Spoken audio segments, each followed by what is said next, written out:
বেহেশতবাসী করুন মাওলা।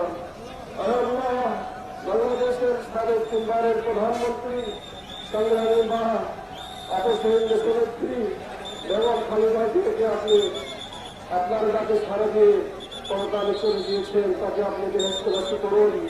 আল্লাহ তাদের সুযোগ্য সন্তান শহীদ রাষ্ট্রপতি জিয়াউর রহমান এবং সাবেক প্রধানমন্ত্রী বেগম খালেদা জিয়ার সুযোগ্য সন্তান আমাদের বগুড়ার গর্ব, বাংলাদেশের গর্ব, আল্লাহ তারুণ্যের অহংকার সুযোগ্য সন্তান জনাব তারেক রহমানকে আপনি দীর্ঘায়ু সুস্বাস্থ্য আপনি দান করুন।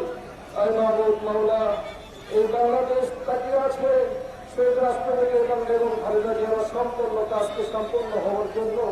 আল্লাহ তার জন্য প্রয়োজন জনাব তারেক রহমানকে আপনি প্রধানমন্ত্রী হিসেবে আমরা আমাদের বাংলাদেশের জন্য কবল করুন মাওলা। আল্লাহ এই ক্ষেত্রে ষড়যন্ত্রকারী হিংসা বিদ্বেষকারীদের থেকে আপনি তাকে নিরাপদ করে দিন মাওলা। আল্লাহ জনাব তারেক রহমানকে আপনি দীর্ঘায়ু সুস্বাস্থ্য আপনি দান করুন। আল্লাহ প্রধানমন্ত্রী হিসেবে এই দেশকে উন্নয়নের পথে উঠানোর আপনি তৌফিক দান করুন।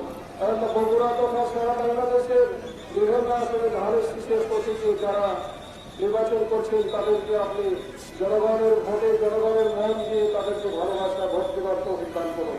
তাহলে আমাদের বগুড়া জেলা আসনের অত্র এলাকার কৃতি সন্তান জনাব শাহ আলম তিনি এখানে প্রার্থী হয়েছেন। অত্র এলাকার সমস্ত ভোটারদেরকে তার প্রতি ভালোবেসে ভোট দেওয়ার সুযোগ দান করুন। তবে বগুড়া জেলার 7টি আসনে যেন আমাদের শহীদ রাষ্ট্রপতি এবং খালেদা জিয়ার উত্তরস্বরী সুযোগ্য সন্তান জনাব তারেক রহমানের আসনে কবল হয়ে যায়।